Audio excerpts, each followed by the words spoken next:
Emergency phone వచ్చినట్టుంది, నా మూట మాట్లాడితే తిడతాడని దొడ్లో పోయి మాట్లాడుతుండు, బాత్రూంలో పోయి మాట్లాడుతుండు. 20 నిమిషాలు అవుతుంది బాత్రూంలోకి వెళ్ళాడు, అర్ధగంట అవుతుంది బాత్రూంలోకి వెళ్ళాడు. నేనేం తానం చేయాలి, మీటింగ్కి సిద్ధపడాలి.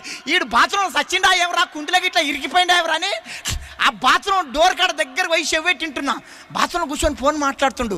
ఏం మాట్లాడుతుండంటే ఫోను ఫండ్ ఫండు ఓ ఫండ్ ఫండు ఓ ఫండ్ ఫండు. ఈడు ఫండ్ ఫండ్ అన్నాడు. 2 వారాల తర్వాత ఆడే అంటుండు ఫోన్లో, పాస్ వల్లదానా ఫోన్ చేస్తే ఫోన్ ఎత్తవేంది పండేమాయే. చూడండి మనసుల ప్రేమలు ఎట్లా మారిపోతాయి. కన్నా ఏసయ్య ప్రేమ చెల్లె, పడితే ఏసయ్య ప్రేమలో పడు, పడితే ఏసయ్య చేతిలో పడదువుగాక. మంచిగున్నప్పుడు మంచి నీళ్ళు ఇవ్వరు, సచ్చినాక నీకు సాక వస్తారు. హే మంచిగున్నప్పుడు మంచి నీళ్ళు ఇవ్వరు, సచ్చినాక నీకు బీరు వస్తారు. మనిషి ప్రేమ